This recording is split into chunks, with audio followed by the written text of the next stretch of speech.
Our gospel today is from St. Mark chapter 6, and I beg your indulgence to not worry too much about what you're seeing on the screen, because what you're going to be hearing is the Peterson Message translation, because I think it has some good stuff to say here. He left there and returned to his hometown. His disciples came along. On the Sabbath, he gave a lecture in the meeting place.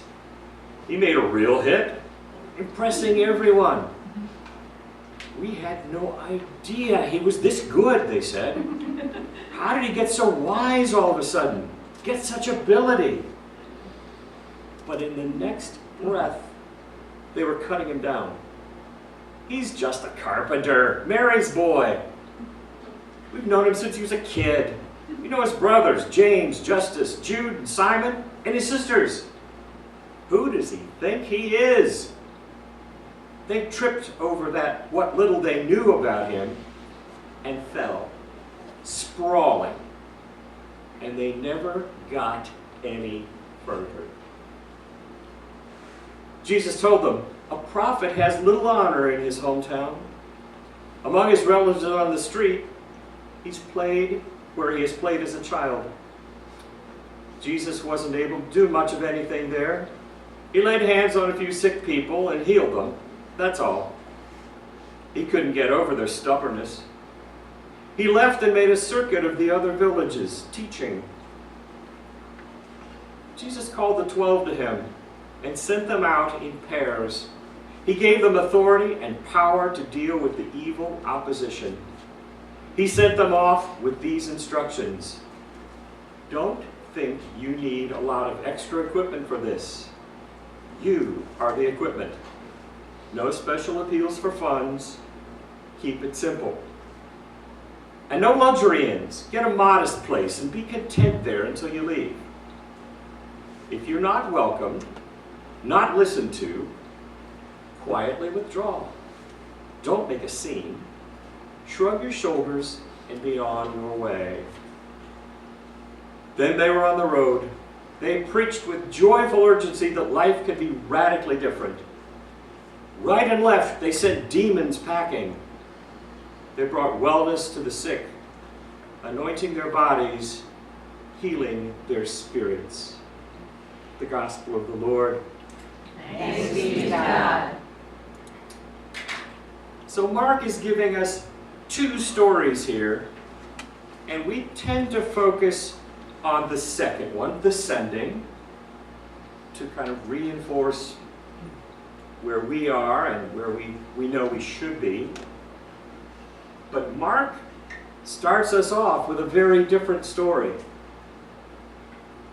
And it's really kind of important that we start there.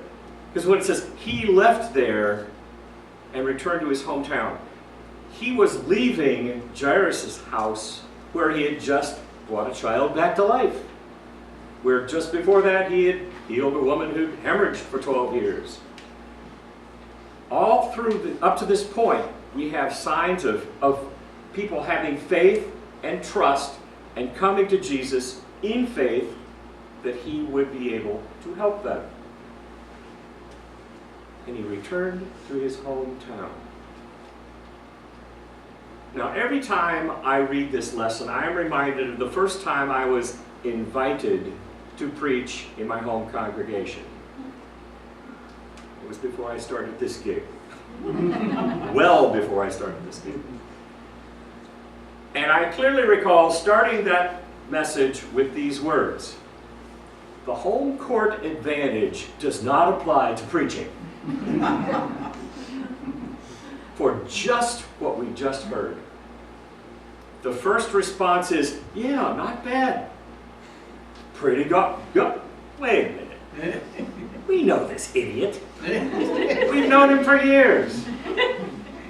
We knew him as a snotty little kid. Come to think of it, he's still a little snotty. But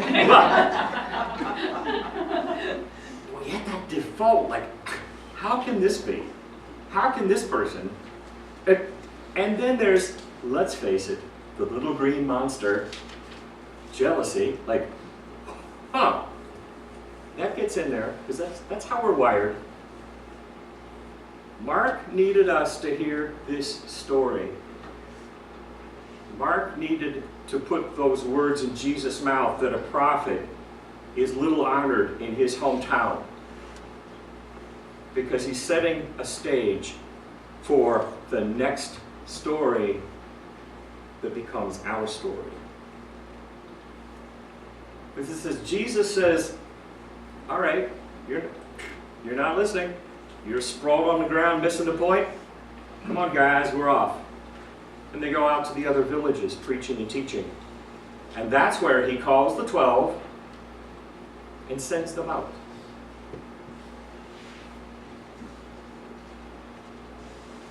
But we had to have that basis. We had to have that foundation to understand what happens to sending out. Because he sends them out with the specific directions. You don't need anything else. You are the equipment. You are it. He sends them with the warning. Not everyone is going to listen. Because God shares God's ministry of reconciliation and healing with all of us. We are authorized, as Jesus authorized the 12.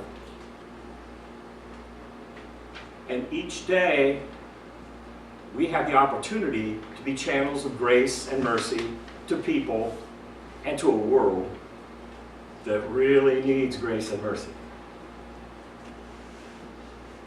Now, the problem with this is, while some of those people that the 12 will encounter will be mindful, will understand, will get it, some won't. It's a great old story, and it's old enough that I'm kind of remaking it in my head because I couldn't go look it up.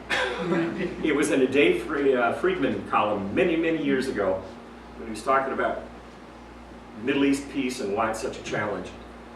But there was this Jewish man, a good, faithful man. His name was Goldberg. And he really wanted to win the lottery. Really, every week, he was sure it was his week to win. And he'd listen to the numbers and no. I know, God, am I not good enough? Why can't I win? Remember that jealousy thing? Why can't I win? God, what am I doing wrong? So, the next week, of course he doesn't win. God, I pray to you faithfully. I ask you, and you should help me. I just want to win the lottery. Weeks go by, and finally, when he's going, God, I'm going to give up. If you don't help me, I'm just going to give up. I can't believe in this anymore. And the sky is open. And a beam of light comes down and shines on Benjamin. And a voice says, Benjamin, help me here. Buy a ticket.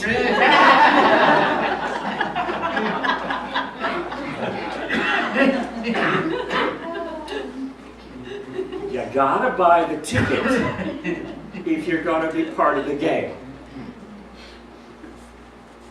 And Jesus warns the 12 and us that not everybody is going to buy the ticket. And we needed to have that first story. We needed to be reminded that the one who, as Kathy pointed out to the kids, the one who was without sin, perfection, who was so impressive until they said, oh, wait a minute, even he couldn't sell tickets to everybody. Some will receive and be blessed. Others will refuse their ministry. And when that happens, he says, shrug your shoulders. Actually, in the other translation, it says, shake the dust off. But it's like, don't make a deal out of it. Don't start haranguing, harassing, and irritating. Just move on. And that's hard to do because they know they're right. He said they're right. They're authorized.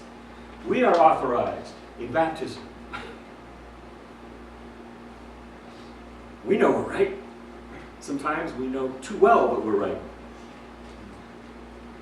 Jesus says, live the kingdom.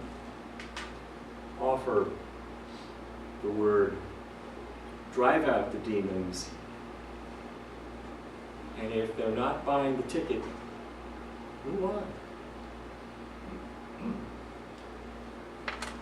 Our actions matter. But they don't always make a difference to everyone. They always make a difference to us. The other key here is he says, don't do this by yourself. You two go together. You two go together. We go together. We come together as a community to reinforce, refresh, be fed, and sent out to those strange places that we can't pronounce. Or maybe shouldn't try. I don't know.